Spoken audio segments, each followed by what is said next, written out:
Hey everyone, it's Desiree, and today we are going to have some fun with our watercolors.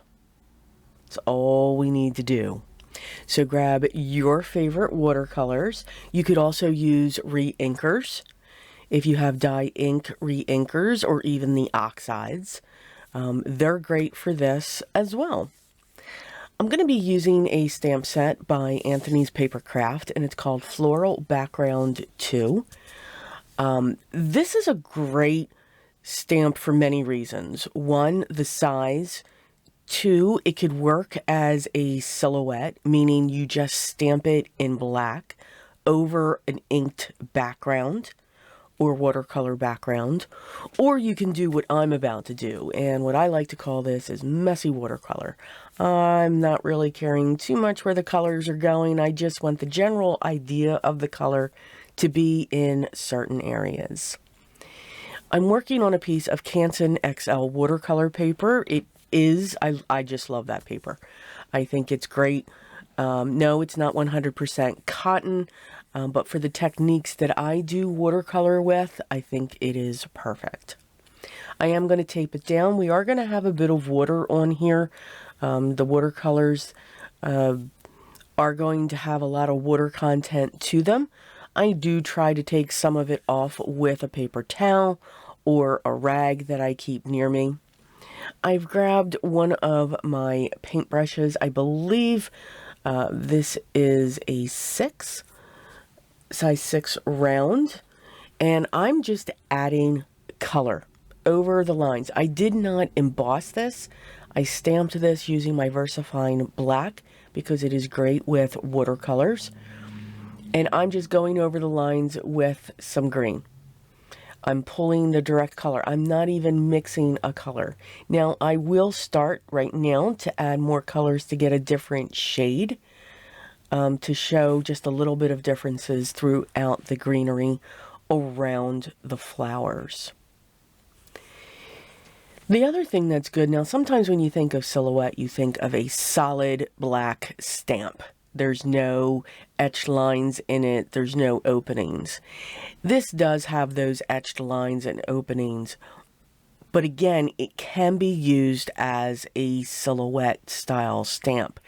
So these types of stamps are great for a couple reasons. One, with all of the hatching, it's adding the shading. So you're going to see, I'm not doing too many mixes of colors here. I'm just getting a color down.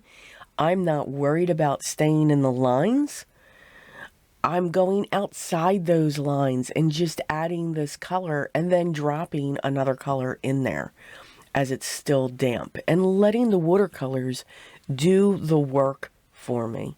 I'm not forcing it, not too worried about it, and that's why I call this messy watercolor. I'm not following too many lines here. I'm just having fun dotting colors in, letting them mix, and just having fun with it. You can use any watercolors. If you're interested in watercolors and you want to see how they work, but you're not sure if it's going to be something that's for you, get a Crayola pack, a Crayola 8-pack, 8-color pack. You can get more colors. I think they have a 16-color pack, but get an 8-pack.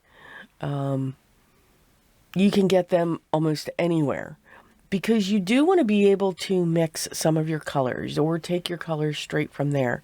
But Crayola has a great watercolor set. Believe it or not, it is pretty awesome. And it's a great way to just start out with a medium to have fun with it. And you may always use that Crayola watercolor set, which is perfectly fine. So after I've added my colors, I've added a little bit of brown to the center of them, and now I'm splattering with the same colors that I used prior. So those puddles that I have around my watercolors, I'm going to use those same colors and just add that splatter to it. I'm going to carefully remove my tape, and then I let this dry naturally, and then I'm going to trim it.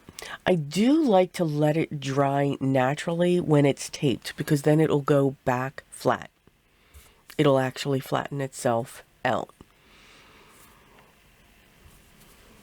going to mat this.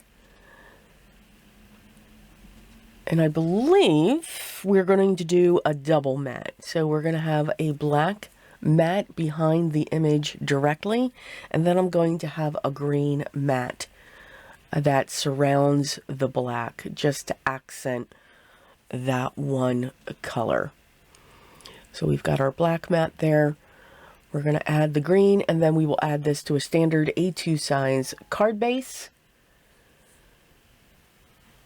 And it'll cover the entire front of the card base. Remember, an A2 size is 4 1/4 by 5 1/2. We're going to line that up, and our card is all set. So in no time, we got a beautiful card, a beautiful note card, and we just had fun with our watercolors. So I hope you give it a try.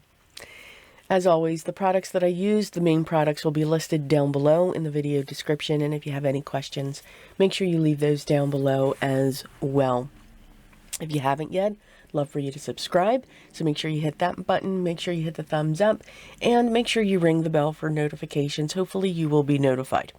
Some are, some aren't. It's something that I really, unfortunately, cannot control. But it's always a gamble.